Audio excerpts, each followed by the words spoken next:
ምክራዊ መርሃ ግብራችን ጀምረናል። በዚህኛው መርሃ ግብር የመጀመሪያው ጥያቄ መልስ የሚሰጡን መጋቤ ሐዲስ ወልዴ ምስጢረ ሥላሴ ይሆናሉ። ጥያቄው ከቅዱሳን መላእክት ጋር በተያያዘ ነው። ቅዱሳን መላእክትና ሰዎች በአንድ ጊዜ በሁሉም ቤተክርስቲያን መገኘት ይችላሉ ወይ? ከሁሉ ያሉ ካልሆኑ ስንጸልይ በሁሉ ቦታ የማይኖሩ ከሆነ ስንጸልይ በያለንበት እንዴት ይደርሱልናል? እንዴትስ ጸሎታችንን ያውቃሉ? ደግሞም እንዴት ይሰሙናል? የሚል ነው።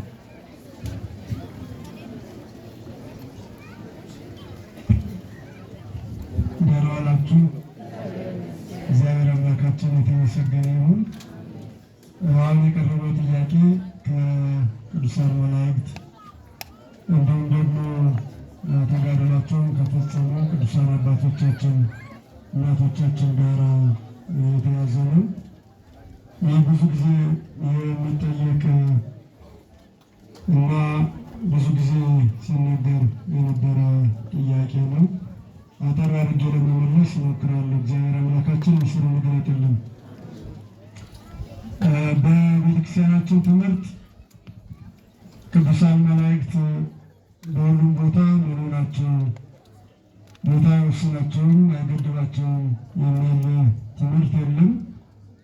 ነገር ግን ረቂቅ ከመሆናቸው አኳያ ደግሞ የፈለጉት ቦታ ላይ ለመድረስ ጊዜ የማይፈጅባቸው መሆኑ ይታወቃል።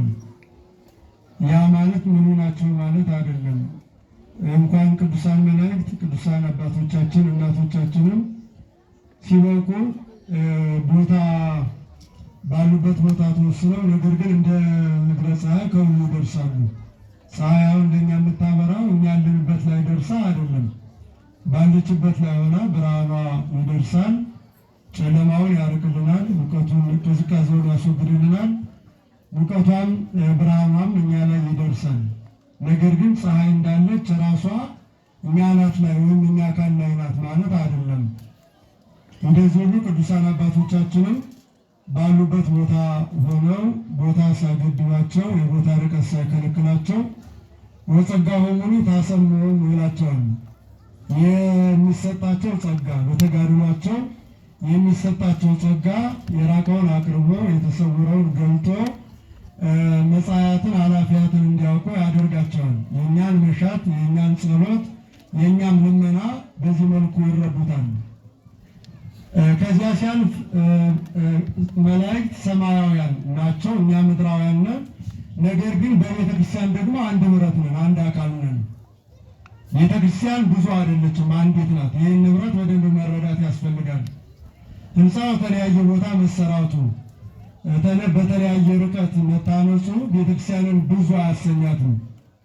ቅድም እንደተባለው የሶሪያ፣ የግብፅ፣ የህንድ፣ የአርመን እንዲሁም የኤርትራ፣ የኢትዮጵያ ተብላ ብትገለጽም ቤተክርስቲያን አንዲት ናት። መሰረቷ ክርስቶስ ነው ወይም ደግሞ ግንቡ እሱ ነው። ህብረቱ በቤተክርስቲያን ህብረት ውስጥ ያሉት ምዕመናን ደግሞ አካል ናቸው። አካልና ራስ በምንም መልኩ ሊራራቁ አይችሉም እና የኛው ቅዱሳን መላእክት እኛን የሚረዱበት እኛ የእነሱን እርዳታ የምናገኝበት መንገድ በስጋዊ ዓይን የሚለካ አይደለም። ከስጋዊ ዓይን ከስጋዊ አስተሳሰብ ይልቃል እና አሁን ርቀቱን ስናወራ ከርቀቱ ጋር ተያይዞ የሚነሳው ጥያቄ በስጋ መለኪያ የሚለካ በስጋ ሜትር የሚለካ ይመስል ከርቀቱ ጋር ነው ጉዳያችን። መንፈሳዊ ህብረት ርቀት የሚከለክለው አይደለም። ይህ መረዳት ያስፈልጋል። በሰውና በመላእክት መካከል ያለው ግንኙነት በመንፈሳዊ የቤተክርስቲያን አገልግሎት ህብረት የሚፈጸም ነው። ቤተክርስቲያን የሚታይ አካል አላት፣ የማይታይ አካል አላት። የሚታይ አካል አላት፣ ከሌላ የሚመጡ አይደሉም። የህብረቱ አካላት ናቸው ቅዱሳን መላእክት እና በዚህ ሂደት ረቂቅ በሆነ ሰው ሊረዳውና እንዲህ ነው ብሎ ሊበይነው ሊተነትነው በማይችል መልኩ የቅዱሳን መላእክት ጥበቃ እርዳታ ለሰው ልጆች ይፈጸማል። እንዲሁም ተጋድሏቸውን የፈጸሙ በቅድስና የተመሰከረላቸው ሃይማኖታቸውን ጠብቀው መከራ ተቀብለው በሰማዕትነት ያለፉ ቅዱሳን አባቶቻችን እንዲሁ በሚሰጣቸው ጸጋ በቤተ ክርስቲያን ህብረት ውስጥ ትልቅ ድርሻ አላቸው። እንጂ ቅዱስ ጊዮርጊስ በዓለም ሁሉ ሙሉ ነው፣ ቅዱስ ሚካኤል ወይም ቅዱስ ገብርኤል በቦታ ሁሉ ሙሉ ነው የሚል ትምህርት የለም። ነገር ግን በዚህ መንፈሳዊ ህብረት ውስጥ ቤተ ክርስቲያን አካለ ክርስቶስ ናት። ራሷ ክርስቶስ ነው፣ የክርስቶስ አካል ናት እና እንኳን ከመላእክት ጋር ከፍጡራኑ ጋራ ሙሉ መላእክቱ ከዚህ እስከዚህ ነው የማይባል ርቀቱ እንዲህ ነው ተብሎ የማይነገር አምላካችን አካላችን ነው ራሳችን ነው ከተባለ ከመላእክት ጋር ያለን ግንኙነት የመላእክት ጥበቃ ለእኛ የሚደረግበት ጥበብ ያን ሊሆን አይችልም እና ቦታቸው ሩቅ ሰማያዊ ቢሆኑ በቤተ ክርስቲያን ካላቸው ከቤተ ክርስቲያን ጋር ባላቸው ህብረትና አንድነት እርዳታቸው፣ ጸሎታቸው፣ ጥበቃቸው ለሁላችን ይደረጋል። እኛም ማናያቸው በአካለ ሥጋ የማናውቃቸው በባት ተወስነው ዋሻ ውስጥ የሚኖሩ አባቶቻችንም የእኛን መሻት፣ የእኛን ጸሎት፣ የእኛን ምኞት ያውቃሉ። ይህ እግዚአብሔር የሰጣቸው ጸጋ የሚሆን ነው። ስለዚህ ከዚህም የተነሳ ነው ሌላ ቦታ ያለው አባት ሌላ ቦታ ያለውን የሚፈጸመውን ነገር በማወቅ ሲናገር ያ ድርጊትን ደግሞ ሲፈጸም የምንመለከተው ማለት ነው እና በዚህ አይነት መልኩ ብንረዳው ጥሩ ነው። ብፁዕ አባታችን ወደ መካከላችን እየመጡ ነው፣ እየባረኩን ስለሆነ ሁላችንም ብድግ ብለን እሳቸውን መቀበል የሚገባን ይመስለኛል። ባርከን ባርከን ባርከን ባርከን ጎርጎርዮስ አቡነ ጎርጎርዮስ አቡነ ጎርጎርዮስ አቡነ ባርከን ጎርጎርዮስ አቡነ ጎርጎርዮስ አቡነ ጎርጎርዮስ አቡነ ባርከን ባርከን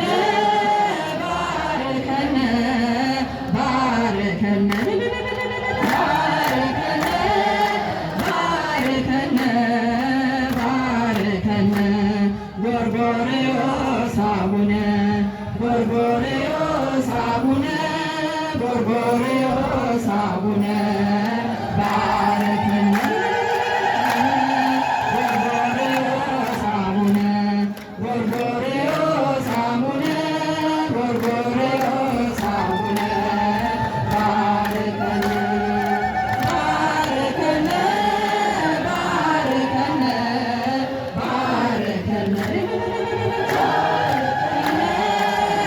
ባርከን ባርከን ጎርጎርዮስ አቡነ ጎርጎርዮስ አቡነ ጎርጎርዮስ አቡነ ባርከን ጎርጎርዮስ አቡነ ጎርጎርዮስ አቡነ ጎርጎርዮስ አቡነ ባርከን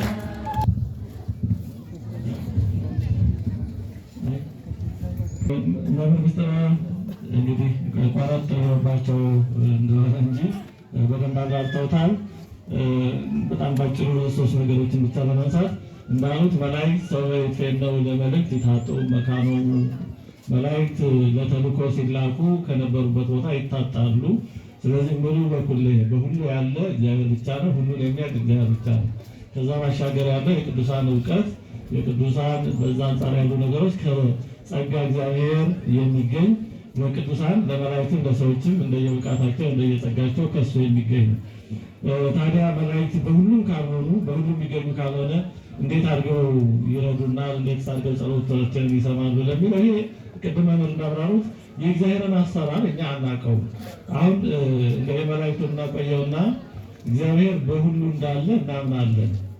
መቼም እግዚአብሔር በሁሉ ቦታ ከይቅርታ ጋር በተቻለ መጠን እንረጋጋ። ስለ እግዚአብሔር ወንጌል መረጋጋት ይፈልጋል። ወንጌልና ግርግርታ አብሮ አይሄድም። ስለ እግዚአብሔር ኃይለ ሕይወት ደግሞ አንዱ የሚታወቀው በጣም ረጋ ብሎ ቃለ እግዚአብሔር በመማማር ነው። ስለ እግዚአብሔር በተቻለ ከፊትም ከኋላም ያሉ ድምፆችን ለመቀነስ እንሞክር በተቻለ መጠን። እሺ መልካም። ሌላችንን ማሰባሰብ እኔ ራሱ የነበርኩበት ተረሳኝ እና እግዚአብሔር በሁሉም ቦታ ያለ መሆኑን በእምነት ነው እንጂ የምናውቀው በእውቀት እንደዚህ ነው ማለት የሚችል ሰው የለም። እሺ እግዚአብሔር እዚህም አለ፣ በዚህ ምድርም አለ፣ ከዛ ውጭም አለ፣ በዓለመ ከዋክብትም አለ፣ በሁሉም አለ። ግን እንዴት ብሎ የሆነ በጣም ግዙፍ አካል ሆኖ እንዴት ብሎ ነው የሚኖረው? ይህ ማንም ሊረዳው አይችልም። ግን በእምነት እናውቃለን። አብራርተነው ተረድተነው ግን አይደለም። እግዚአብሔር ሀሳባችንን እንደሚያውቅ እናምናለን። ይህም አውምነን ነው እንጂ የምናውቀው በምንም አይነት ሎጂካዊ ነገር እግዚአብሔር የምናስበውን እንዴት እንደሚያውቅ ተረድተን አስረድተን አብራርተን ተብራርቶልንም አይደለም። እግዚአብሔርን እንኳን እንደዚህ ባለ ነገር እግዚአብሔርን እንደው ተወት ብናደርገው የራሳችን ነፍስ የት እንዳለች አሁን ማወቅ የሚይዘዋለ። ነፍሳችን የት ላይ ናት? ከሰውነታችን እግራችን ላይ ናት፣ እጃችን፣ ውስጣችን፣ ውጫችን እንደዛ እዚህ ቦታ ናት እንዳለን መላው አካል የሚንቀሳቀሰው ሕያዊት በሆነች ነፍስ ነው። አይ በሙሉ አካል ናት እንዳንል ደግሞ ወይም እንደዛ ብለን ብንመልስ በቂ ነው እንዳይባል ከሰውነት ክፍል አያደርገውና በተለያየ ምክንያት ሲቆረጥ ነፍስ አካለ ጎደሎ አትሆንም፣ አትቆረጥም። ስለዚህ ነፍስ ከራስ ጥፍር ፀጉር እስከ እግር ጥፍር ካለች የት ነው ያለችው? የት ነው የምትኖር? ይህን ማወቅ አንችልም። የራሳችን የምታንቀሳቅሰንን ሕያው የምታደርገን ነፍስ እንኳን እንዴት እንደሆነች ምን እንደምትመስል ያያት የለም፣ የሚያውቃት የለም። ታዲያ የራሳችንን ነፍስ ምን እንደምትመስል እንዴት እንደምትኖር የማናውቅ ሰዎች ከኛ ባሻገር ያሉ የቅዱሳን መላእክትን አኗኗር እግዚአብሔርን በእነሱ እንዴት እንደሚሰራ አውቃለሁ ማለት በእውነቱ ራስን ካለማወቅ የሚመነጭ ነው። ከቅዱስ መጽሐፍ ትንሽ ማሳያ ባጭሩ ለማንሳት በበዓለ ሃምሳ ቅዱሳን ሐዋርያት ቅዱስ ጴጥሮስ በተለይ የተናገረውን ትምህርት የሰበከውን ስብከት ከተለያየ የዓለም ክፍል የመጡ ሰዎች በየቋንቋቸው ሲነገር ሰምተዋል። በዚህ ጊዜ ምንድን ነው ያሉት? እነዚህ የገሊላ ሰዎች እንዴት በየመጣንበት ሀገር ቋንቋ በየምንናገረው ቋንቋ ሲናገሩ ሲሰበኩ እንዴት እንሰማቸዋለን ብለዋል። አሁን እዚህ ላይ መሰረታዊ ነገር ቅዱስ ጴጥሮስ የሚናገረው በአንድ ቋንቋ ነው። አንድ አፍ ነው ያለው እንጂ እየዞረ ለእያንዳንዱ ሰው በየቋንቋው እየዞረ እየተረጎመ አይደለም። ግን ቅዱስ ጴጥሮስ በአንድ ቋንቋ ሲናገር ከየዓለም ክፍል ከተለያየ ቦታ ዲያስፖራ ማለት ዙሪያውን ሆነው የነበሩት የመጡት አይሁድ የቅዱስ ጴጥሮስን በአንድ ቋንቋ የሚነገር ትምህርት በየቋንቋቸው ይሰሙ ነበረ። እንዴት አድርጎ ነው የቅዱስ ጴጥሮስ ትምህርት ለነዛ ሁሉ የደረሰው? ምን ከዚህ ማብራሪያ የለም። የጸጋ እግዚአብሔር አሰራር ነው። የመንፈስ ቅዱስ አሰራር ነው። የጸጋ እግዚአብሔር አሰራር ነው። ለጸጋ እግዚአብሔር አሰራር እኛ እንዲህ ነው እንዲያ ነው ብለን ማብራራት አንችልም። ራዕየ ዮሐንስ ምዕራፍ 5 ከቁጥር 9 እስከ 14 ላይ እንደዚህ የሚል ቃል አለ። ከመሀል ያለውን ቆጠብ አድርጌ ባነብላችሁ ማለት ያመቸዋል። ከዚህ ጋር ምትሄደዋል። በሰማይና በምድርም ከምድርም በታች በባህርም ላይ ያለ ፍጥረት ሁሉ በእነርሱም ውስጥ ያለ ሁሉ በረከትና ክብር ምስጋናም ኃይሉም ከዘላለም እስከ ዘላለም በዙፋኑ ላይ ለተቀመጠው ለበጉም ይሁን ሲሉ ሰማሁ ይላል ዮሐንስ ወንጌል ላይ። አሁን ቅዱስ ዮሐንስ ወንጌል ላይ የእነዚህ ሁሉ ፍጥረታት ሀሳብ እንዴት ሊሰማ ቻለ? ምክንያቱም በሰማይ ያሉትም በምድርም ያሉትም ከምድር በታች ያሉትም ምስጋና ለእግዚአብሔር ይሁን እያሉ ሲያመሰግኑ ነው የሰማው። ዮሐንስ ወንጌላዊ ያን ጊዜ በዚህ ምድር ነው የነበረው። እሱ የሰማው ግን በሰማይ ያሉትም በምድር ያሉትም ከምድር በታች ያሉትም ሲናገሩ ነው የሰማው። አንደኛ በምድር ሆኖ በሰማይ ያሉትን እንዴት ሰማ? ሁለተኛ እሱ በዚህ ምድር ሆኖ እነሱ በዛ የሚናገሩትን በምን ቋንቋ አወቀው? ይህ የጸጋ እግዚአብሔር አሰራር ነው። ዮሐንስ ወንጌላውያን በራእዩ ራእይ 19 ከ1 እስከ 14 ላይ ከዚህ በኋላ በሰማይ ልሙረው ከዚህ በኋላ በሰማይ ነው በሰማይ ሃሌሉያ በዝሙቷ ምድርን ያጠፋችቱን ታላቂቱን ጋለሞታ ስለፈረደባት የባሪያዎቹንም ደም ከእጇ ስለተነቀለ ፍርዶቹ እውነትና ጽድቅ ናቸውና ማዳንና ክብር ኃይልም የአምላካችን ነው ብሎ ሲናገር ሰማ ይላል። በሰማይ ነው ይህን ሲናገሩ ዮሐንስ በምድር ነው የሰማው። በሰማይ ያሉት ሲናገሩ የሰማው ዮሐንስ በጋለሞታይቱ ባቢሎን ተፈረደባት ብለው ሲናገሩ ዮሐንስ በምድር ነው የሰማው። አሁን አንደኛ ዮሐንስ በምድር ሆኖ በሰማይ ያሉት ሲናገሩ እንዴት ሰማል? ሁለተኛው በሰማይ ያሉት በዚህ ምድር ያለችው ጋለሞታ የተባለችው ባቢሎን የተፈረደባት መሆኗን ማን ነገራቸው? እንዴት አወቁ? እግዚአብሔር ባቢሎንን የተበቀላት መሆኑን በምን አወቁ? በሰማይ ነው ያሉት። ስለዚህ እግዚአብሔር አሰራሩን በሰማይና በምድር በዚህና በዛ የተገደበ አይደለም እና አሰራሩ በሱ አማካይነት በጸጋ እግዚአብሔር የሚፈጸም ነው። አሁን በእውነቱ ወደዛ መግባት ጊዜም ስለሌለን ነው እንጂ አሁን በመንፈሳዊ ዓለም ብቻ ሳይሆን ቁስ አካል ፊዚካል በሚባለው ዓለም እንኳን ያለው ህልውና የበለጠ በተጠና መጠን እየረቀቀ ነው የሄደው። ለምሳሌ እስካሁን ባለው በሚታወቀው እስከ ቅርብ ጊዜ ድረስ ክላሲካል መደበኛ በሚባለው ፊዚክስ አንድ ቁስ አካል በአንድ ጊዜ አንድ ቦታ ላይ ነበር የሚኖረው። አንድ ቁስ አካል በአንድ ጊዜ ለምሳሌ እኛ በዚህ ጊዜ እዚህ ነን፣ ሌላ ቦታ የለንም። አሁን ግን ወደ ሰብ አቶሚክ ፓርቲክል ሲወረድ አንድ ኤሌክትሮን ወይም ሰብ አቶሚክ ፓርቲክል በአንድ ጊዜ አንድ ቦታ ላይ ያለ አይደለም ይላሉ። በአንድ ጊዜ በጣም ብዙ ቦታ ላይ አለ። ይሄ ሱፐርፖዚሽን ይባላል ይላሉ። እንዴት እንደሆነ ይሄንን እነሱም ማብራሪያቸው የተለያየ ነው። በትክክል ይሄ እንዴት እንደሚሆን እስካሁን በደንብ የተረዱት አይመስለኝም፣ ግን እንደዛ ይባላል። አሁን የሞባይል ኔትወርኪንግ እኒህና እኒህ የመሰሉ ነገሮች በዚህ በኳንተም ሜካኒክስ እውቀት የተመሰረቱ ናቸው።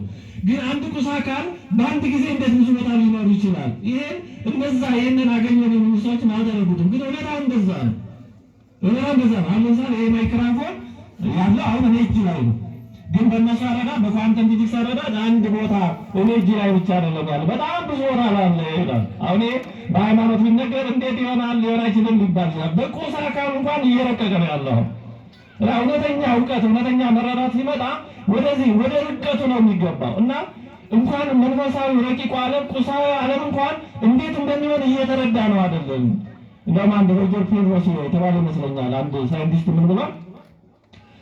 ሮጀር ፔርሮስ ቁሳዊ ዓለም ይላል የበለጠ እያጠና ነው ወደ ውስጥ ጠልቀን በገባን መጠን ቁሳዊ ዓለም ከፊታችን ላይ እንደ ጉም እየተነነ እየጠፋ እንደሚሄድ አይነት ይሆንብናል አለ። የፊዚካሊ ቁሳዊ ዓለም እንኳን መንፈሳዊ ዓለም እና የተወደዳችሁ እግዚአብሔር ሰዎች የእግዚአብሔርን አሰራር እንደ በእኛ እዚህ ግባ የማትባል ህሊናና ሎጂክ እና መክንዮ በዚህ ልክ ሰፍሬ መረዳት አለብኝ። እኔ ያልተረዳሁት ነገር ሁሉ ልክ አይደለም ከማለት እንድንጠበቅ ነው። የነገረ ሃይማኖትም ትልቁ ጉዳይ አረዳዳችንን ማስተካከል ነው። በእውነቱ ብዙ ጥቅስ ልናቅ እንችላለን፣ ግን አረዳዳችን በጣም ካልተስተካከለ በዚህ ውላ ልንፈወስ እንችላለን። ቅዱሳን መጽሐፍት ሁሉ የሚያሳዩን ይሄንን ነው። ቅድም መምህር እንዳነሱት ኤልሳ የተባለው ነው ይበሉ ይችላል ኢየሩሳሌም ሆኖ ከ400 500 በግምት ኪሎ ሜትር ርቀት ደማስቆ ሶሪያ ንጉሱ ቤት ዘግቶ ከጥቂት ሰዎች ጋር የመከረው ምክር አውቋል። እንዴት አወቀ? የእግዚአብሔር አሰራር ነው። ጸጋ እግዚአብሔር በጊዜ በቦታ አይገደብም። እንደ በአዲስ ኪዳን ቅዱስ ጴጥሮስ ሐናንያና ሰጲራ የተባሉት ባልና ሚስቶች ምን እንደመከሩ ሽያጩን ምን እንዳደረጉ ስላወቀ ሲመጡም የሆነውን አድርጓል። ማን ነገረው? በዛሬ ሞባይል የለ፣ ስልክ የለ፣ ሌላ ማስ ሚዲያ የለም። በጸጋ እግዚአብሔር ነው ያወቀው። ቅዱስ ጴጥሮስ የነገረ የለም። ባልና ሚስቱ የተማከሩት ሲማከሩም አልነበረም። ስለዚህ ጸጋ እግዚአብሔር በእኛ እውቀት በአጥር በደፈር በቦታ በጊዜ የሚገደብ አይደለምና እንዲህ ያለው አሰራር በእውነቱ የበለጠ ደግሞ የሚታወቀው ወደዛ ወደ ጸጋው በመግባት ስለሆነ እግዚአብሔር ለቅዱሳኑ ከሰጠው ከተትረፈረፈ ጸጋ በሚያውቀው በሚጠቅመን መጠን ያሳትፈን። አሜን። እሺ፣ እግዚአብሔር ይስጥልን መምህር ያደርጋል። ወደሚቀጥለው ጥያቄ ነው የምንሄደው። ቀጣዩ ጥያቄ ድጋሜ የእንተ ምስጢረ ሥላሴ ከዚያ ደርሶ እመጣለሁ። እግዚአብሔር ሰው ስለመሆኑና በአዲስ ኪዳን ስለሚፈጽመው ነገር አስቀድሞ በነቢያት ትንቢት ማናገር ለምን አስፈለገው? እኛስ የነቢያትን ጾም የምንጾመው ለምንድን ነው የሚል ጥያቄ ነው። እሺ፣ እግዚአብሔር በነቢያት ሰው ስለመሆኑ ማናገር ለምን አስፈለገው? ደግሞስ እኛ የነቢያትን ጾም ለምን እንጾማለን? እነዚህ ሁለት ጥያቄዎች ናቸው የቀረቡት። እግዚአብሔር ሰው ስለመሆኑ መናገር ያስፈለገበት ዋናው ምክንያት ቸር ስለሆነ ነው። ምክንያቱም የሰው ልጅ በአርአያው በአምሳሉ በመልኩ ፈጥሮታል። በልጅነት አክብሮ ገነትን ያህል ቦታ ሰጥቶታል። በፍጥረትም ላይም ደግሞ አሰልጥኖታል። በዚያ ልክ ያከበረው የሰው ልጅ ግን ትእዛዝ እግዚአብሔርን ማክበር አልቻለም። ትእዛዙን ጣሰ፣ ሕጉን አፈረሰ። ከእግዚአብሔር ልጅነት ከመላእክት ኅብረት ተለየ። ከገነት ተሰደደ፣ መጻተኛ ሆነ። መንጸፈ ደይን ወደቀ፣ በእግረ አጋንንት ተረገጠ፣ ጸጋውን ተገፈፈ፣ ተራቆተ እና በዚህ ሂደት ውስጥ እግዚአብሔር መሐሪ ይቅር ባይ ቸር ስለሆነ እንደወጣ ይቅር እንደወደቀ ይቅር አላለም።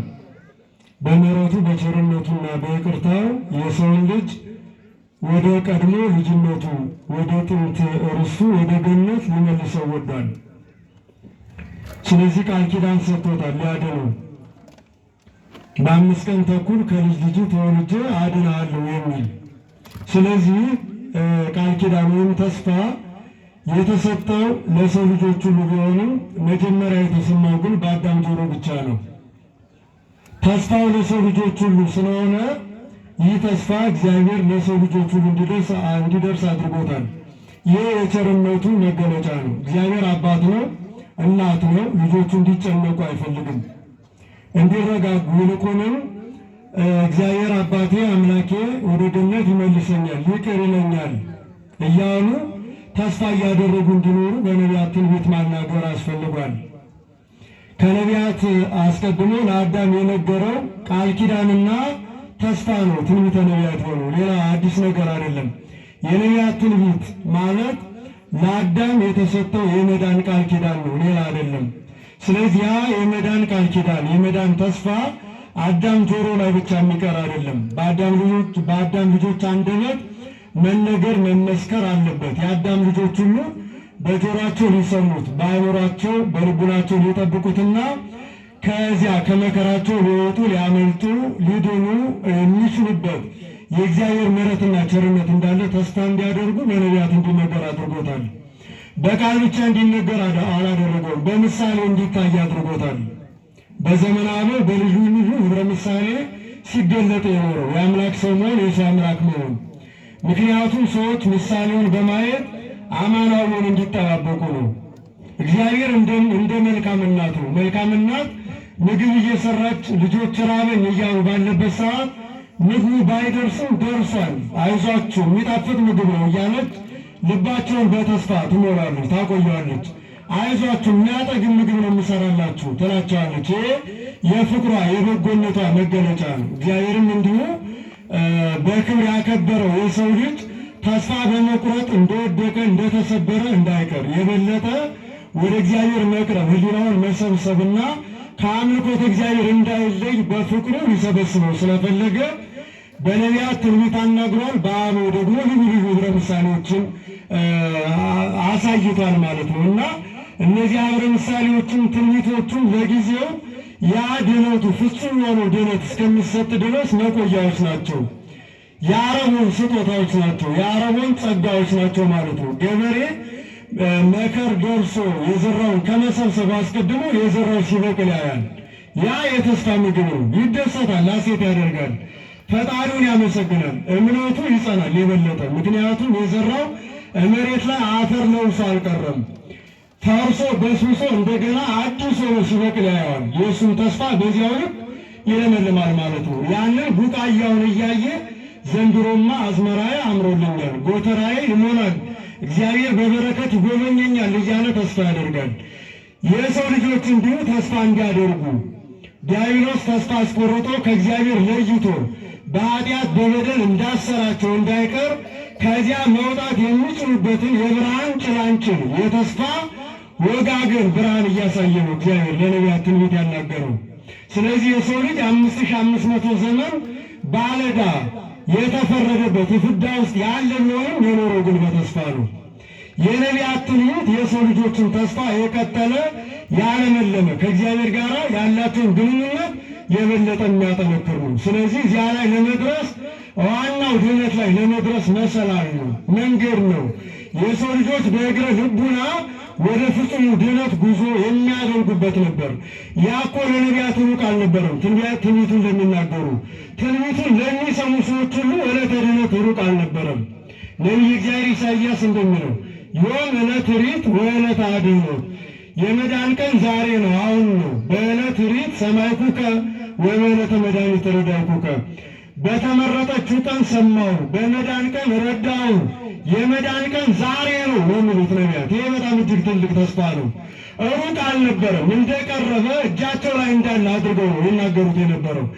ያ ተስፋ የሰው ልጅ ከአምልኮተ ጣዖት ያርቀዋል፣ ከኃጢአት ይጠብቀዋል። የእግዚአብሔርን መምጣትና እርሱን ለማዳን መምጣቱን በተስፋ እንዲጠባበቅ ያደርገዋል። ለዚያ ነው ትንቢት ማናገር ምሳሌም ተመስሎ እንዲነገርና ሰዎች ምሳሌውን እንዲያዩ ያደረገበት ዋናው ምክንያት ያ ነው። ስለዚህ ያ ተስፋ ለሰው ልጆች ብርታት፣ ጥንካሬ፣ ጽናት ያንን መከራቸውን ሳይሆን ተስፋቸውን ከሩቅ እንዲመለከቱ አድርጎላቸዋል። መጽሐፍ እንደሚለው አባቶቻችንም እንደሚያስተምሩ ተስፋኒ ክሬስዮ ለዘያሎ ከመዛሃሎ ተስፋ የሌለውን ያልተጨበጠው ገና ወደፊት የሚመጣው እንዳለ እንደጨበጠው ያደርገዋል። የራቀውን እንደቀረበ የተሰወረውን እንደተገለጠ አድርጎ ያሳያል። ስለዚህ በዘመኑ የነበሩ የሰው ልጆች በሙሉ ያንን ተስፋ በደንብ እንዲመለከቱት እንዲያዩትና ወደዚያ ተስፋ መገስገስ እንዲችሉ ተስፋ ቆርጠው መንገድ ላይ እንዳይቀሩና የሞት ተገዥነት የመቃብር ባርነት በእነሱ ላይ ሰልጥኖ እንደማይቀር ተስፋ እንዲያደርጉ ነቢያቱን ማናገር አስፈልጎታል። ይህ ተስፋ ነው። ዛሬም ቢሆን የሰው ልጅ የሚኖረው በተስፋ ነው። ያለ ተስፋ አይኖርም። እዚህ የተሰበሰብ ሁላችንም ይህ ትምህርት ሲያልቅ ይህ ጉባኤ ሲጠናቀቅ ወደ ቤታችን እንደምንገባ ተስፋ እናደርጋለን። ከዚያ ሁሉ በኋላ ደግሞ መንግስቱን ለመውረስ እግዚአብሔር መንግስቱን ይሰጠናል ብለን ተስፋ እናደርጋለን። መንግሥተ ሰማያት አለ የሚል ተስፋ ባይኖር ዛሬ እዚህ ማን ይሰበሰባል? ለመስማት ዋየ ፀሐዩን ማን ይታገሳል? ተስፋ በብዙ መከራዎች ውስጥ መከራውን ማሸነፍ ድል መንሳት እንድንችልና በመከራ ውስጥ ሆነን እንኳ ከእግዚአብሔር ጋር መኖር የምንችለውን ሕይወት እንድናጣጥመው የሚያደርግ ስለሆነ ያ የነቢያት ትንቢት ለጊዜው ተስፋ ሆኖ ተሰጥቷል። እንደ ብርሃን ሆኖ መርቷቸዋል። እንደ ተስፋ ሆኖ ልባቸውን አጽንቷል። እንደ እረኛ ሆኖ ጠብቋቸዋል። በምሳሌ ማለት ነው እና ያንን በደንብ መገንዘብ እንዲችሉና የሰውን ልጅ ወደዚህ ተስፋ መሰብሰብ ማቅረብ ከእግዚአብሔር ጋር ማገናኘት እንዲችሉ በሰውና በእግዚአብሔር ያለው የፍቅር ሰንሰለት እንዳይበጠስ መግቦቱን አምልኮቱን እንዳይክዱ በተስፋ ትንቢት ልቡናቸውን እያለመለመ ኃጢአታቸውን በደላቸውን ጊዜያዊ ምሕረት ይቅርታ እየሰጠ በይቅርታ በምሕረት በመካከላቸው እየተገለጠ እግዚአብሔር ከነሱ ጋር በረድኤት መሆኑን እንዲያውቁ የነቢያት ትንቢት የጊዜው ዘር ነበር። ኋላ መከሩ ነው የተገለጠው። ያሉ ዘር ሳይኖር መከር የለም። ትንቢት ሳይኖር ፍጻሜ ሊኖር አይችልም።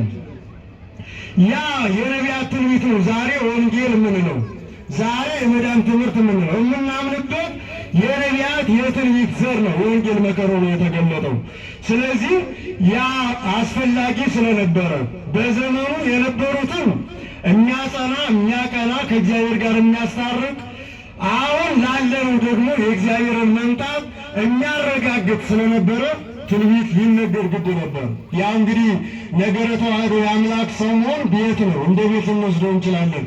መጻሕፍትም የገለጡት እንደዚያ ነው። ጥበብ ቤቷን ሰራች፣ ሰባቱን ምሰሶቿንም አቆመች ነው የሚለን። እንግዲህ ቤት ሲሰራ መጀመሪያ ሳይቆፈር መሰረት ሳይወጣለት ሊሆን አይችልም።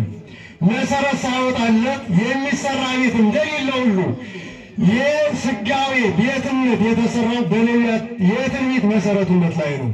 በዚያ የትንቢት መሰረትነት ላይ ነው የመጣው። ቅዱሳን ሐዋርያት ይህንን ነቢያት የተናገሩትን ትንቢት ተፈጽሞ በዛሬው ዕለት በተነበበው ባዩት ወንጌል እነሆ ነቢያት በትንቢት የተናገሩለትን ሙሴ የጻፈለትን የናዝሬቱን ሰው አገኘነው ብለው ነው የመሰከሩት ቅዱሳን ሐዋርያት። ሙሴ ባይጽፍለት ነቢያት ባይናገሩለት ቅዱሳን ሐዋርያት እንዲህ ብለው መመስከርና በዚህ ልክ መቀበላችንም ነበር። ከቅዱሳን ሐዋርያት በኋላ የሚመጡ ሰዎችም ትምህርታቸው እውነተኛ መሆኑ የሚረጋገጠው በነቢያት ትንቢት ነው።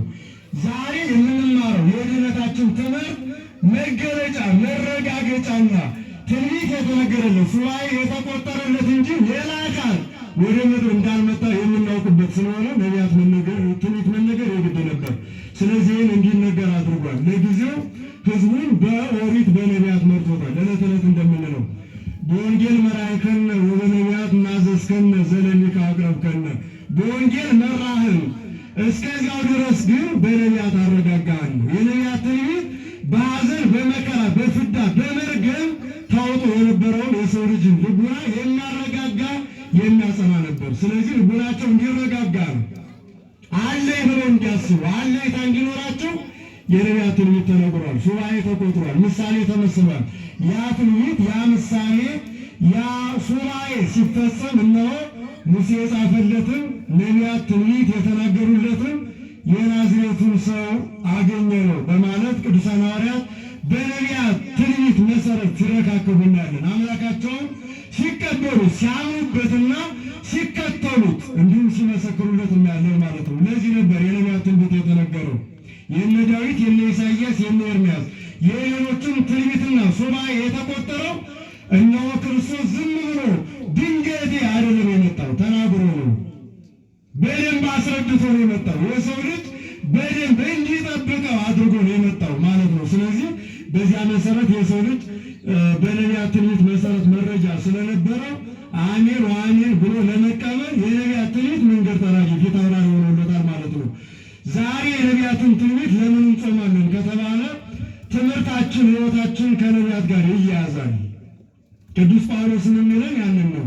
እስመ ተአንሥክሙ ዲበ መሰረተ ነቢያት ወሐዋርያት እንዘ ክርስቶስ ርዕሰ ሰማይ ዘእንተንሣ፣ እናንተ በነቢያትና በሐዋርያት መሰረት ላይ ታነጻችኋል፣ የሕንፃው ማቅኛው ክርስቶስ ነው የሚለን። የነቢያትና የሐዋርያት መገናኛ በጠቅላላው የሰው ልጆች መገናኛ የሆነው ክርስቶስ ነው። ያንን ደግሞ ያገኘነው በነቢያት ትንቢት በቅዱሳን ሐዋርያት ትምህርት መሰረት ነው። ስለዚህ የነቢያትን ትምህርታቸውን እንማራለን፣ ምስክርነታቸውን እንቀበላለን፣ ጾማቸውን ደግሞ እንጾማለን። ለምን? እነሱ ክርስቶስን ለማየት ለልደቱ ለመድረስ እድነቱ ቀን ላይ ለመድረስ እየናፈቁ ለማየት እየተመኙ ጾመዋል። እኛ ደግሞ አሁን ልደቱን ለማክበር ብርሃነ ልደቱን ለማየት ብርሃነ ልደቱን እየናፈቅን ነው።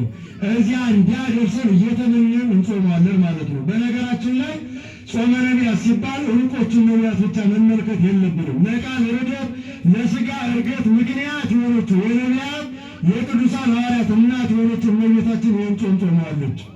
አካላዊ ቃልን ሰማይ ምድር የማይወስኑትን አምላክ የጸነሰች እመቤታችን የጾመችው ጾም ነው። ቅዱሳን ሐዋርያትም እንዲሁ ጾመውታል። ለምን? ትንሣኤን ለማክበር አብይ ጾምን እንጾማለን። ልደትን ለማክበር እንዲሁ ዝም ብለን ስራ ፈተን እግራችንን ዘርግተን ያለ ትሩፋት ነው በማለት ጾመውታል። ስለዚህ እነሱ ጾመው አልተውትም፣ እኛ እንድንጾመው በቀኖና በትእዛዝ አስቀምጠዋል። በፍትሐ ነገሥት አንቀጽ 15 በአንቀጸ ጾም በዝርዝር ከቀረቡት አጽዋማት አንዱ ጾመ ነቢያት ነው። ነቢያት ለተስፋው መዳረሻነት ሲጾሙት እኛም ብርሃነ ልደቱን ለማየት ለበዓሉ ለመድረስና ጸጋና በረከት ለመቀበል እንጾማለን።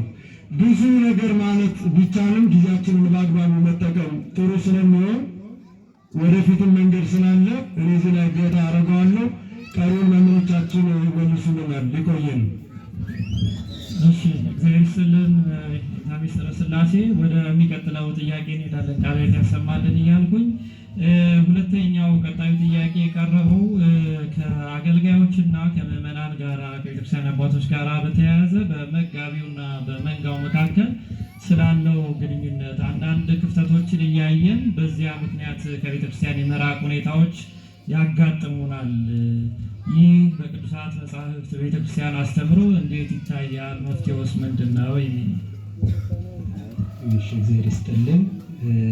እንግዲህ ጥያቄውን እንደሰማነው በይበልጥ ከክህነትና ከምዕመናን ጋር ያለውን ግንኙነት ነው። ነገረ ድህነት የሚከናወነው በሁለት መንገድ ነው፣ በክህነትና በመስዋዕት ነው። ያለ ክህነት ያለ መስዋዕት ድህነት አይታሰብም። ሰው ለመዳን መጠመቅ አለበት። ሰው ለመዳን ሥጋ ወደሙን መቀበል አለበት። ሰው ለመዳን ንስሐ መግባት አለበት። በሜሮን መታተም አለበት። በጥቅሉ የሚስጥራቱ መፈጸሚያ ክህነት ነው። የመንግሥተ ሰማያት ቁልፍ ተብሎ ተጠርቷል። ቅዱስ ጴጥሮስም ወሁበከ መራሁተ ለመንግሥተ ሰማያት፣ የመንግሥተ ሰማያትን ቁልፍ እሰጥሃለሁ ነው ያለው። በምድር ያሰርከው በሰማይ እየታሰረ ይሆናል፣ በምድር የፈታው በሰማይ እየተፈታ ይሆናል ብሎ ወደ መንግሥተ ሰማያት የማስገባት ከመንግሥተ ሰማያት ውጭም የማደግን ስልጣን ለካህናት ሰጥቷል። ለዚህ ነው በኪዳናችንም እግዚኦ ዘወሀብከነ ስልጣነ ከመ ንፍታ ዘኢይትፈታ ፍቅረ ለነ ገበርከ ወአረቀ ማእከሌነ፣ የማይፈታውን እንፈታ ዘንድ ስልጣንን የሰጠህን ፍቅርን አደረክልን ይሄ ትልቅ የፍቅር ስጦታ ነው። የማይታሰረውን እናስር ዘንድ የማይፈታውንም እንፈታ ዘንድ።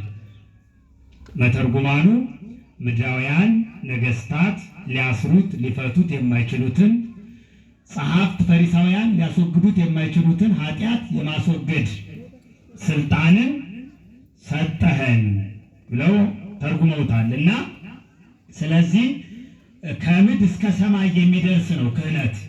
ከምድር እስከ ሰማይ በዚህ ምድር በካህናቱ በኩል የሚከናወነውን ስርዓት እግዚአብሔር በሰማይ እንደሚያጸድቀው ቅዱስ ዮሐንስ አፈወርቅ ካህናት በምድር የሚናገሩትን እግዚአብሔር በሰማይ ያጸድቀዋል ይላል።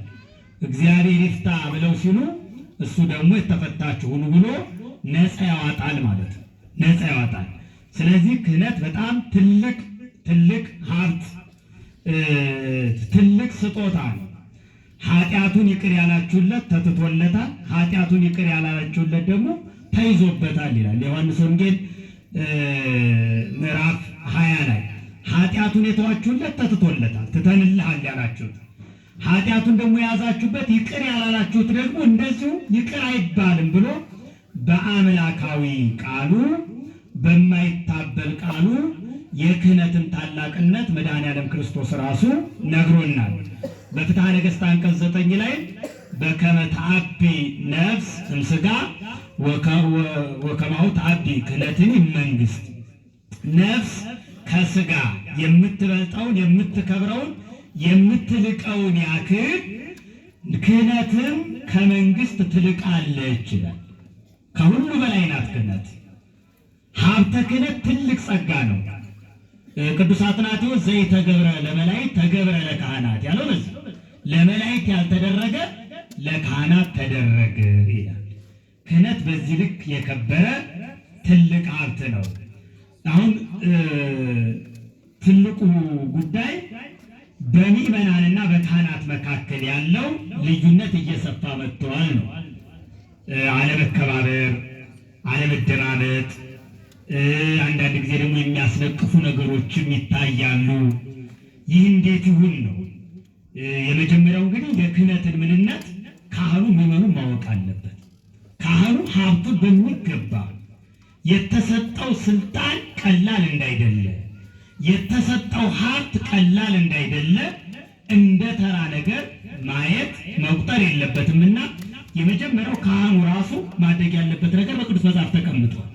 በምዕመኑና በካህኑ መካከል ክፍተት እንዳይፈጠር ቅዱስ ጳውሎስ በአንደኛ ጢሞቴዎስ ምዕራፍ 3 ላይ ካህኑ መሆን ያለበት ለካህኑ ለዲያቆኑ ብሎ በደንብ ለይቶ አስቀምጧል። የመጀመሪያው ያንን ልዩነት እንዳይመጣ ካህኑ ክብረ ክህነትን በሚገባ ማወቅ። ለምሳሌ ሐዋርያው ቃል በቃል ክብረ ክህነትን የሚገባቸው ሰዎች ምን አይነት ሰዎች መሆን አለባቸው? ያው ክህነት የተሰጠው ለሰው ስለሆነ ማለት ነው። ክህነት የተሰጠው ለመላእክት አይደለም፣ ለሰው ነው የተሰጠውና ምን መሆን አለባቸው የሚለውን በሚገባ እንዲህ ብሎ አስቀምጦልናል። ማንም ኤጲስቆጶስነት እንዲፈልግ መልካም ስራ ይመኛል የሚለው ቃል ይታመን። አገልግሎቱ መልካም እንከን የሌለበት ጉድለት የሌለበት እንግዲህ እንዲህ ሊሆን ይገባል። የማይነቀፍ ከነቀፌታ የጸዳ ምንም የሚያስነቅፍ ስራ ሊገኝበት አይገባም። በየትኛውም መንገድ የአንዲት ሚስት ባል። ይህ እንግዲህ በቤተ ክርስቲያናችን ክህነት በሁለት መልኩ ገንዘብ ትደረጋለች። በይበልጥ ቅስና ካህን የምንለው አንደኛው ልክ በምናኔ በድንግልና በመኖር በምንኩስና ነው። ሁለተኛው ደግሞ በተቀደሰ ጋብቻ በኩል መጥቶ ገንዘብ ያደርጋታልና የአንዲት ሚስት ባል ልከኛ፣ አነጋገሩ በልክ አመጋገቡ በልክ አለባበሱም እንደዚሁ ልክ ያስፈልጋል። ልከኛ ራሱን የሚገዛ በሁሉም መልኩ ራሱን የገዛ። ራስን መግዛት ትልቅ ነገር ነው። በነገራችን ላይ ራስን አለመግዛት ወደ መጥፎ ወደ ተለያየ ነገር ይወስዳልና እንደሚገባው የሚሰራ እንግዳ ተቀባይ፣ ለማስተማር የሚበቃ የማይሰክር የማይጨቃጨቅ ነገር ግን ገር የሆነ የማይከራከር ገንዘብን የማይወድ ልጆቹን በጭምትነት ሁሉ እየገዛ የራሱን ቤት በመልካም የሚያስተዳድር ብሎ መስፈርቱን አውጥቷል ሐዋርያው። ይሄ መስፈርት የወጣው ሀብቱ ትልቅ ስለሆነ ነው። ተራ ነገር ቢሆን ኖሮ ይህን ያህል መስፈርት ባላወጣም ነበር። አንድ ካህን ይህን በሚገባ መጠንቀቅ አለበት። ስለ ሁለት ነገር ነው። የመጀመሪያው ለራሱ ሲል፣ ሁለተኛው ደግሞ ለሚጠብቃቸው መንጋ ሲል። እረኛው የተሻለ ሆኖ መገኘት ስላለበት፣ በእውቀት የተሻለ ሆኖ መገኘት አለበት። በሕይወት የተሻለ ሆኖ መገኘት አለበት። በተግባር የተሻለ ሆኖ መገኘት አለበት። ይሄ ውዴታ አይደለም፣ ግዴታ ነው። ቅዱስ ዮሐንስ አፈወርቅ ለማዕረጉ ከፍተኝነት ብለህ እነሆ ወደዚህ ስልጣን ልትገባ አይገባም። መጀመሪያ በክህነቱ ውስጥ ያለውን ሕግጋት መጠበቅ የማትችል ከሆነ ያንን መጠበቅ አለበት። ማዕረጉን ብቻ አይደለም መሻት የሚያስፈልገው፣ የግዴታ እንዳለበት ልንጠብቃቸው ልንጠነቅቃቸው የሚገቡ ነገሮች እንዳሉ በሚገባ ማወቅ ብቻ ሳይሆን ደግሞ መኖር የሚጠይቅ ክህነቱ እንደሚያዘው ለካህናቱ ይሄ መመሪያው ቅዱስ ጳውሎስ ሰጥቶናል። ከዚያ ደግሞ በፍትሐ ነገሥት ከአንቀጽ 4 ጀምሮ እስከ አንቀጽ 9 ድረስ ከቅዱስ ፓትርያርኩ እስከ አናጉንስጢስ እስከ አጻዊ ሕይወት እስከ በር ዘጊው ድረስ ያለው ምን ግዴታ አለበት፣ ምን ውዴታ አለበት ተብሎ በደንብ በቤተ ክርስቲያን በሥርዓት መጽሐፍ የተቀመጠ፣ ያንን መጠንቀቅ በጣም አስፈላጊ ነው። ይህንን ለመጠንቀቅ የመጀመሪያው ካሿሿሙ ጀምሮ መመርመር በጣም አስፈላጊ ነው። ክህነት ከመስጠቱ ጀምሮ መመርመር እጅግ አስፈላጊ ነው። ድቁናም ቅስናም ከዚያም በላይ ያለው ማዕረግ በምስክር እንዲሆን ቤተ ክርስቲያን አስቀምጣለች። በምስክር ምዕመናን የመሰከሩለት፣ ካህናት የመሰከሩለትን ለዚህ ሹመት እንዲበቃ በሥርዓት ቤተ ክርስቲያን በሚገባ ተቀምጧል እና ክፍተት እንዳይኖር የመጀመሪያው መጽሐፉ እንደሚያዝ ቤተ ክርስቲያን እንደምታዘው ሥርዓቱ እንደሚደነግገው ከአሿሿም ጀምሮ እውቀቱን ብቻ በማየት ሳይሆን ምግባሩን መታየት አለበት፣ ሕይወቱን መታየት አለበት። ምክንያቱም ክህነት ቅድስና ይጠይቃል። ሌሎቹን ለመቀደስ መጀመሪያ ራስን ከክፉ ነገር ማራቅ እጅግ አስፈላጊ ስለሆነ ለዲያቆናትም እንደዚህ ቅዱስ ጳውሎስ በዚሁ አንቀጹ ላይ ያስቀምጧል። ጭምቶች፣ በሁለት ቃል የማይናገሩ፣ ነገር የማያበዙ፣ በመጠጥ የማይጎመጁ እያለ በሚገባ ምን ማድረግ እንዳለባቸው አስቀምጦልናል። ምክንያቱም ቤተ ክርስቲያን ምዕመናንን እንኳን ስትለይ 3 ጾታ ምዕመናን ነው የምትለው። ካህናት፣ ወንዶች፣ ሴቶች ብላ ትለያለች። ስለዚህ ከሕዝባዊነት አውጥቶ ካህንነት ወደ ትልቁ ማዕረግ የምንወጣበት ትልቅ ስልጣን ስለሆነ ይህንን መጀመሪያ ከመቀበላችን በፊት ከተቀበልንበትም ጊዜ ጀምሮ ለክህነቱ መታመን እጅግ አስፈላጊ ነው። ምዕመናንም በዚህ ልክ ደግሞ አባቶቻቸውን ማወቅ፣ አባቶቻቸውን መለየት ደግሞ ይጠበቅባቸዋል። አባቶቻቸውን ማወቅ ማን ነው አባቴ? አንዳንድ ጊዜ በይበልጥ ባለንበት ዘመን ሁነን ለመናገር ካህን ሳይሆኑ የካህን ልብስ ለብሰው መስቀል ይዘው እናሳልም የሚሉ አሉ። እያየንም ስለሆነ እውነታው። ስለዚህ እንደው ያገኘነውን ሁሉ መቀበል አንዳንድ ጊዜ ለሌላው ነገር ስለሚዳርግ ሌሎቹም ለማስመሰል ለማስነቀፍ ካህናት የማይሆኑትን እንደዚህ ሆነዋል ብለው ምዕመናንን ለማሸማቀቅ የሚጠቀሙም አካል እንዳሉ መገንዘብ ያስፈልጋል። ሌላው ደግሞ በጣም መገንዘብ ያለብን መረዳት ያለብን ካህናትም ሰው መሆናቸው መረዳት አለብን። ሰው መሆናቸው መላእክት አይደሉም። ከሰው መካከል የተመረጡ ናቸው እንጂ መላእክት አይደሉምና ስህተት እንኳ ቢፈጠር ሰውን አይተን መሰናከል፣ ሰውን አይተን ከእምነት መውጣት፣ ሰውን አይተን ከቤተ ክርስቲያን መራቅ፣ ከምስጢረ ቁርባኑ ከምስጢራት ሁሉ መራቅ ደግሞ ተገቢ አይደለም። ስለዚህ ምዕመናን በሚገባ ቤተ ክርስቲያናቸውን ማወቅ፣ ካህናቸውን ማወቅ። ማን ነው ካህን? ማን ነው የኔ ካህን? የትኛው ነው የኔ ካህን? ሲቀጥል ደግሞ ካህናቸውን መጠበቅ ደግሞ ይገባቸዋል። መጠበቅ እንዳይሰናከል መጠበቅ፣ እንዳይጎዳ መጠበቅ፣ ወደ ክፉ ነገር እንዳይሄድ መጠበቅም የምዕመናንም ድርሻ አለበት ማለት ነው። ስለዚህ በተቀመጠልን መሰረት ቅዱስ መጽሐፍ በነገረን ካህናትም መሆን ያለባቸውን ነገር እንዲሆኑ። ምክንያቱም እረኞች ናቸው። እረኛ ደግሞ ከመንጋው የተሻለ መሆን አለበት። እረኝነትን ሲሰጥ ደግሞ በፍቅር ነው። ኦ ስምዖን ወልደ ዮና ታፈቅረኒኑ ምዕሉ፣ የዮና ልጅ ስምዖን ከእነዚህ ይልቅ ትወደኛለህን? አዎ እንደወድህ አንተ ታውቃለህ። አንተ ተአምር ከማፈቅረከ እቀብኪ አባግዕ፣ በጎችን ጠብቅ። የምወዳቸውን በጎችን ለምወድ ለአንተ ለካህኑ ሰጥቻለሁ። ለምእመናን ክርስቶስ ሞቶላቸዋል፣ ተወርዶላቸዋል፣ ተወልዶላቸዋል፣ ተሰዶላቸዋል፣ ተገርፎላቸዋል፣ ሞቶላቸዋል፣ ስጋውን ሰጥቷል፣ ደሙን ሰጥቷል።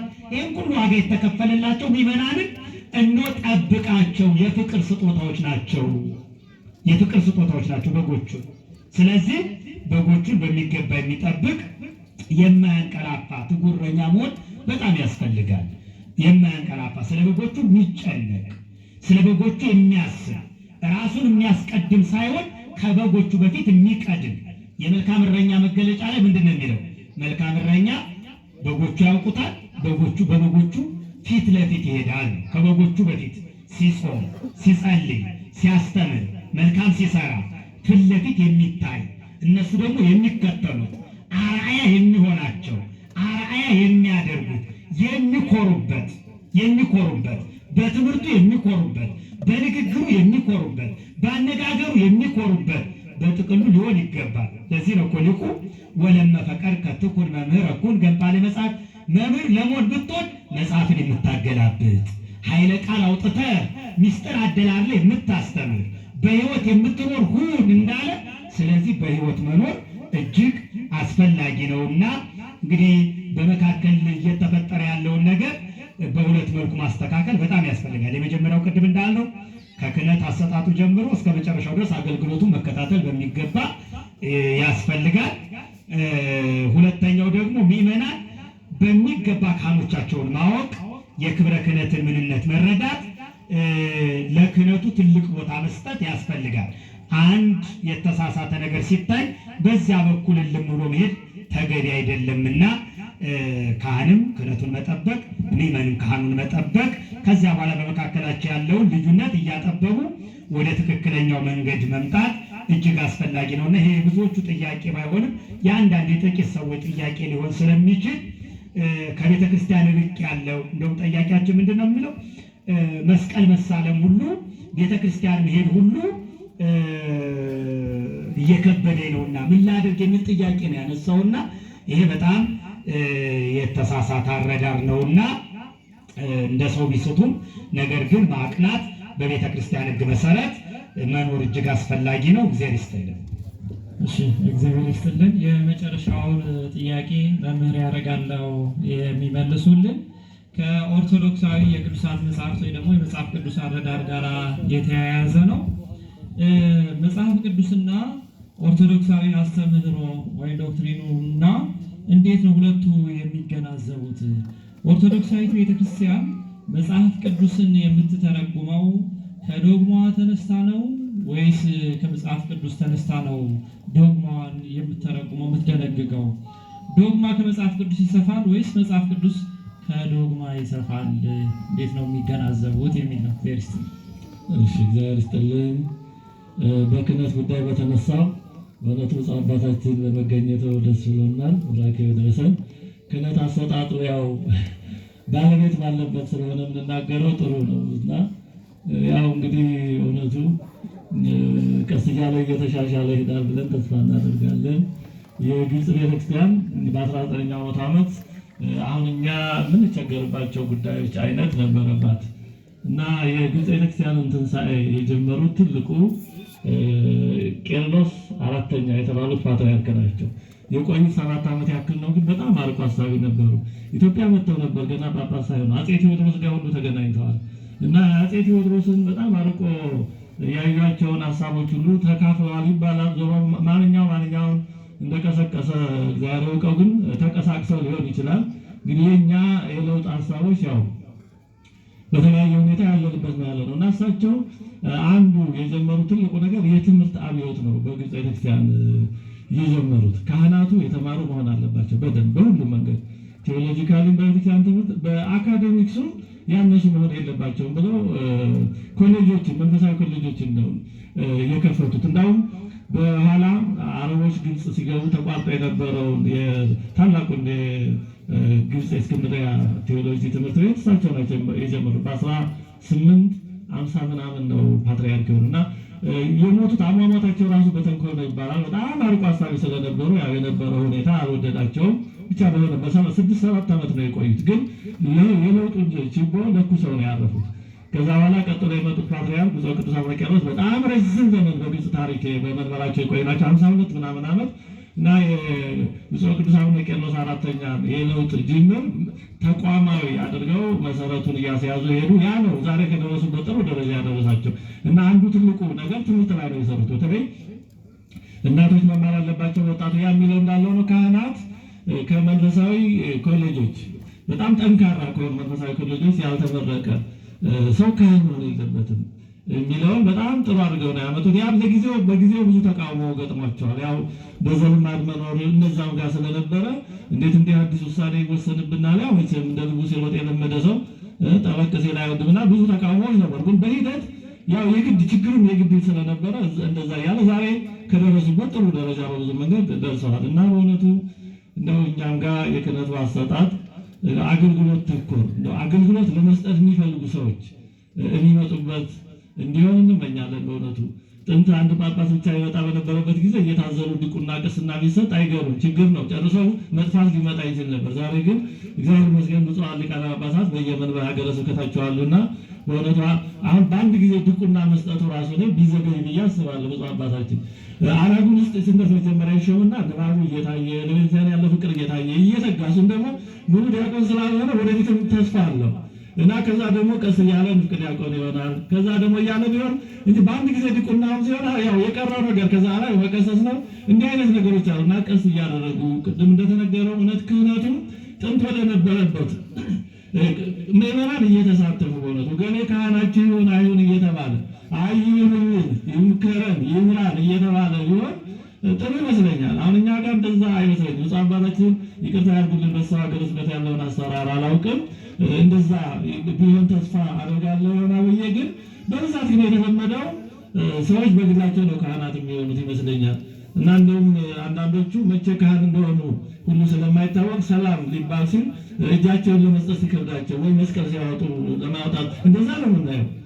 ግን የክህነት አሿሿሙ እንደዛ አልነበረበትም። በአደባባይ በጉባኤ እገሌ ይሁን አይሁን እየተባለ ምዕመናን ይገባዋል እንዲህ እያሉ ነበርና እንዲህ ወዳሉት ወደ ጥንት ቀኖናዎች ብንመለስ ብዙ ነገሮቻችንን ይፈታሉ ብዬ አስባለሁ። እውነት ለመናገር እንደው ድህነት ተደርጎ አይቆጠርብኝ። የኔ አንድ ተራ ፍጥረት ምኞት አለኝ ማለት አሁን ቤተክርስቲያን አባቶች ቢያደርጉት ብዬ የምመኘው እሱ ምንድነው? እድሉን ካገኘ ብፁዕ አባታችን ሁለት ነገሮች ላልተወሰነ ጊዜ ያዝ ቢደረጉ ብዬ እመኛለሁ። ክህነትና ምንኩስና ለተወሰነ ጊዜ ያዝ ቢደረጉ መቼ ያን እግዚአብሔር ይመስገን ብዙ ካህናት አሉ፣ ብዙ መነኮሳት አሉ።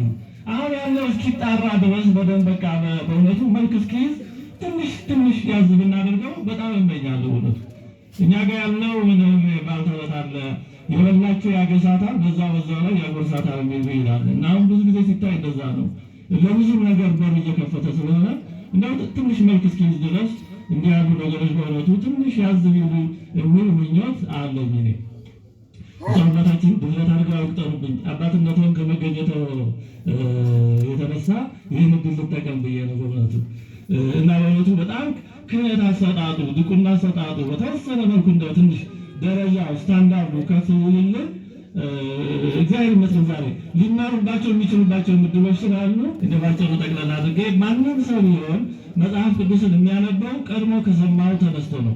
ወይ ምንም ቀድሞ ያልሰማ ሰው ዝም ብሎ ሊያነብ ይችላል። ግን በአብዛኛው መጽሐፍ ቅዱስን ሰዎች የሚያነቡት በሆነ አስተምሮ በሆነ አስተሳሰብ እምነት ውስጥ ሆነው ነው። ይሄ ለኦርቶዶክስ ቤተክርስቲያን ብቻ ነው። ምክንያቱም መጽሐፍ በራሱ የሚለው የሆነ ነገር ነው። እዚህ እዛ ይላል ያንን አጠራቅሞ የሆነ አስተምሮ ወይም ሃይማኖት የመሰረተው ሰው በሰማ አስተምሮ በዛ መሰረት ነው እና ዝም ብሎ ሰዎች ይህን የምንመራው በመጽሐፍ ቅዱስ ብቻ ነው። ምን ውሸት ነው! ይሄ ውሸት ነው። መጽሐፍ ቅዱስ በጣም ሰፊ ነገር ነው፣ ሰፊ እርሻ ነው እንደተባለ። ስለዚህ ታዲያ መጽሐፍ ቅዱስ እያነበቡ ላለመሳሳት ምንድን ነው ተገቢ የሆነው። ቤተክርስቲያን እንዴት ነው ከተባለ መጽሐፍ ቅዱስ የተጻፈው ቤተክርስቲያን አስተምረዋል ለማስተላለፍ ነው። ከቤተክርስቲያን አስተምረው ከቤተክርስቲያን አጸድ የበቀለ ነው። ዝም ብሎ ከውጭ ከሆነ ቦታ አልተገኘም። ጌታችን መጀመሪያ ለሐዋርያት የሰጠው ለቤተክርስቲያን የሰጠው ሕይወትን ነው እንጂ መጽሐፍን አይደለም። ጽፎ ይሄን እንኩ በዚህ አስተምረዋል አለ። ማርቆስ ወንጌል ምዕራፍ 16 ላይ ምን ይላል? ከፀሐይ መውጫ እስከ መግቢያ ድረስ ሕያው የሆነውን ወንጌል በእጃቸው ሰጣቸው ይላል። ወንጌልን ሰጠ ሲል ትምህርቱን ሕይወቱን ማለት ነው እንጂ የማርቆስ ወንጌል የሚባል ምዕራፍ ቁጥር ያለ የተጻፈ ብራና ወርቅ ማለት አይደለም። ቤተክርስቲያን ሕይወት ስለሆነ ከክርስቶስ የተቀበለችው ያን ሕይወት እየኖረች እያስተማረች እየሰበከች ሕያው እያደረገች ብዙዎችን 20-30 ዓመት ያለ መጽሐፍ ኖራለች። ያለ አዲስ ኪዳን ማለት ነው። ብሉይ ኪዳን ነበረ፣ ያለ አዲስ ኪዳን ኖራለች። ወንጌል የመጣው ወደ ኋላ ነው። ከ50-60 ዓመተ ምህረት አካባቢ ወደ ከዛን ጊዜ ጀምሮ ነው። እንደ መጀመሪያ የተጻፉት መልእክታት ናቸው። የቅዱስ ጳውሎስ መልእክታት እንግዲህ በታሪክ እንደሚነገረው ታሪክ እዚህ ይዛ ሊል ይችላል፣ ችግር የለው። ስለዚህ ቤተክርስቲያን መሰረታዊ ሕይወት ነው። ታዲያ መጽሐፉ ለምን ተጻፈ? ቤተክርስቲያን የምታምነውን እምነት የምትኖረውን ሕይወት በዘመን ሂደት ያው የተወሰነ መጽሐፍ ስላለበት ሊጻፍ የሚገባውና ሊጻፍ የሚቻለው ያህል ተመርጦ ዋና ዋና አንኳር ፍሬ ነገር መሪ የሆነው ነው የተጻፈው። ያን ስለተጻፈ በቃ ከዚህ በኋላ የቤተክርስቲያን አረዳድ አያስፈልግም፣ ተጽፏል፣ በሱ ብቻ እንመራ የሚል ነገር የለም። እንደዛም ሊሆን አይችልም። ምክንያቱም የተጻፈውን የምንረዳበት መንፈሱ፣ አውዱ፣ አረዳዱ፣ አተገባበሩ ያለው ቤተክርስቲያን ውስጥ ነው። ለዛሬ ጌታችን ይህ ሥጋዬ ነው ብሏል። ሥጋዬ ብሉ ደሜን ጠጡ ብሏል። ያ እንዴት ነው የሚፈጸመው? እንዴት ነው ለህይወቱ ሥጋ የሚሆነው? ይህ አፈጻጸም አለው፣ ስርዓት አለው፣ አኗኗር አለው።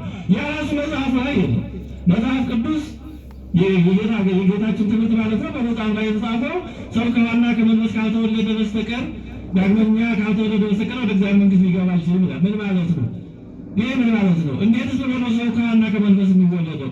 ይህ አተገባበሩ ሁሉ ነገር ያለው ቤተክርስቲያን ውስጥ ነው። ስለዚህ መጽሐፍ ቅዱስን ከቤተክርስቲያን ነጥሎ ለይቶ ለብቻ መረዳት አይቻልም። ምክንያቱም ራሱ መጽሐፍቱን ቤተክርስቲያን አስተምረውን የሚገልጡ እነዚህ ናቸው ብላ ከተለያዩ የመናፍቃን መጽሐፍ መካከል መርጣ ለይታ እነዚህ ናቸው የኔን ትምህርት የሚገልጹ ብላ የሰጠችን ቤተክርስቲያን ነች።